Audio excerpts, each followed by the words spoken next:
pedido la palabra. Muchas gracias. El señor vicepresidente de los Estados Unidos de América parece mal informado. Ignora la realidad. Oculta la verdad.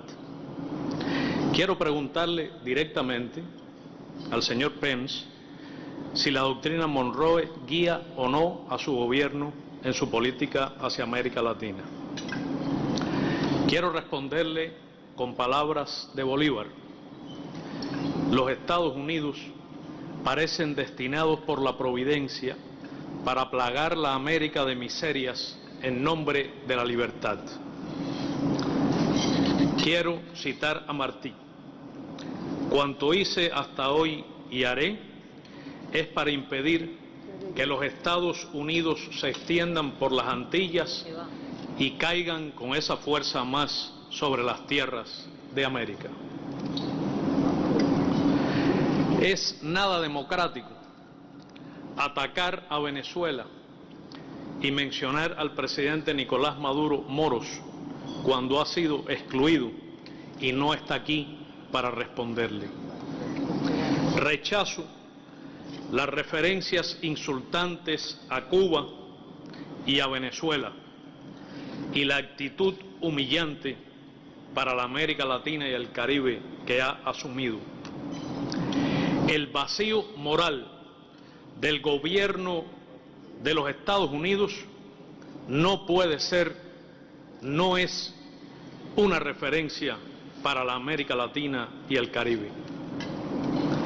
En los últimos 100 años cargan con la responsabilidad por los abusos más brutales contra los derechos humanos y la dignidad humana.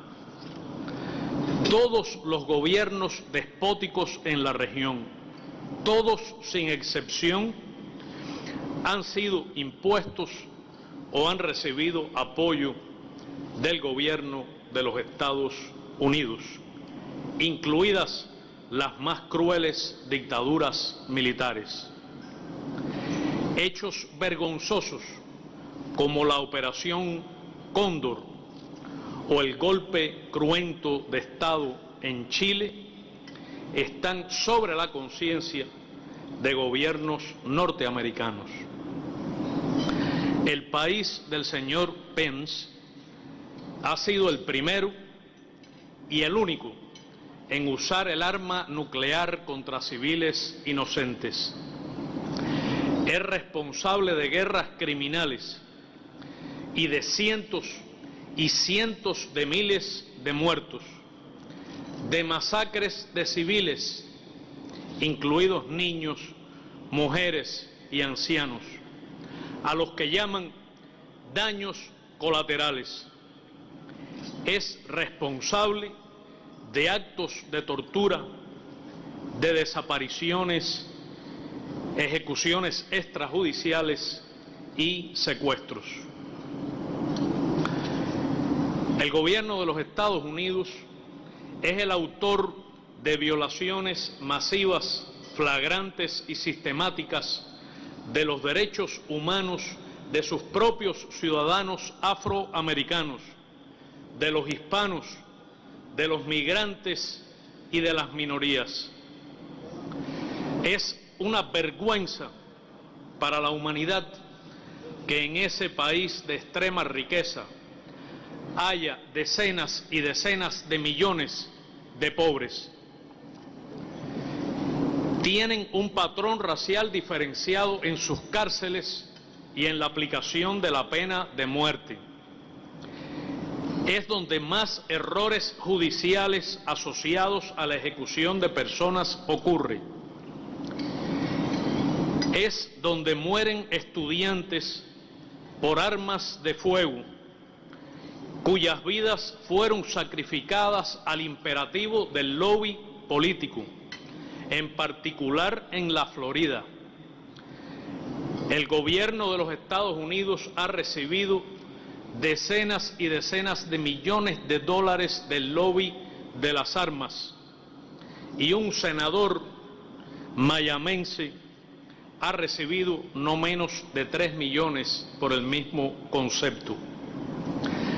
Miami es donde están las mafias políticas, donde se refugian terroristas internacionales confesos, y es también el lugar del famoso fraude electoral del año 2000.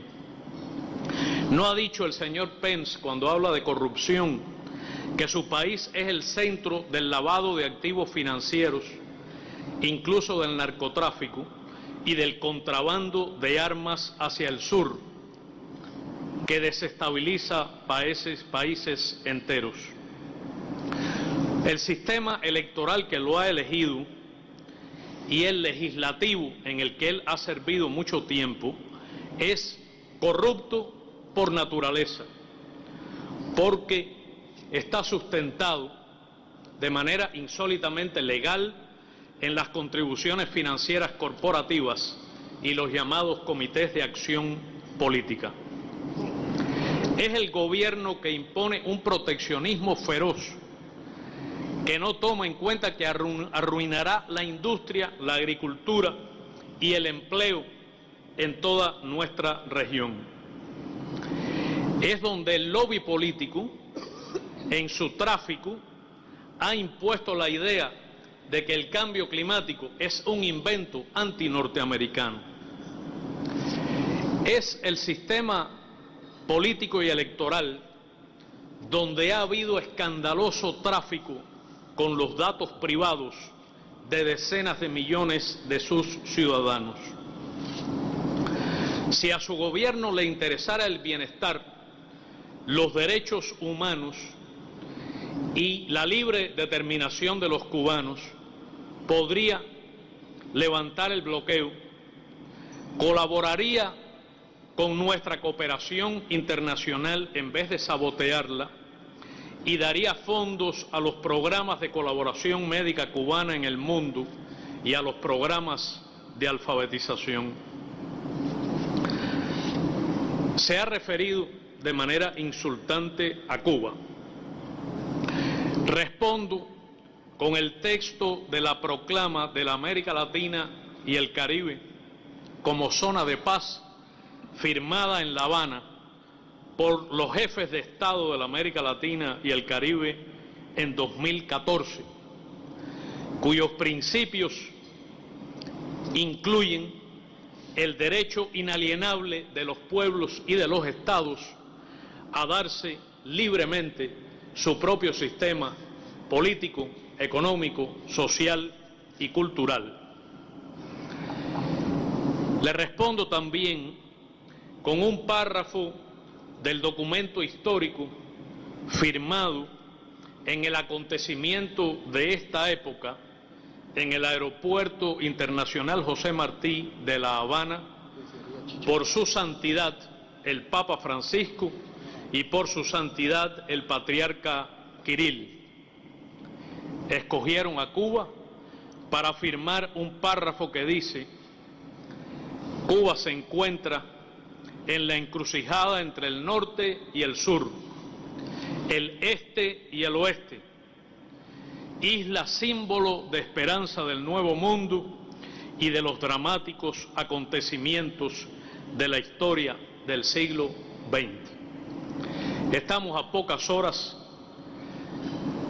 de que se cumplan 57 años de los bombardeos de los aviones del gobierno del vicepresidente Pence a aeropuertos en Cuba, en los que murieron cubanos en defensa de nuestra independencia y soberanía, en cuya despedida de duelo se proclamó el carácter socialista de la Revolución cubana, y sorprende que a tantas décadas haya venido aquí a usar el mismo lenguaje que llevó a gobiernos de entonces a realizar ese terrible acontecimiento. Los hechos transcurridos en los últimos años demuestran que la convivencia entre Estados Unidos y Cuba es posible, productiva y puede ser civilizada. Para eso, no espere él ni la delegación que ahora ocupa el escaño que acaba de abandonar, que Cuba ceda en 1 milímetro de sus principios, ni ceje en su empeño de construir el socialismo. Muchas gracias. Inmediato en vivo hasta Lima, Perú, porque el canciller cubano Bruno Rodríguez ha pedido la palabra.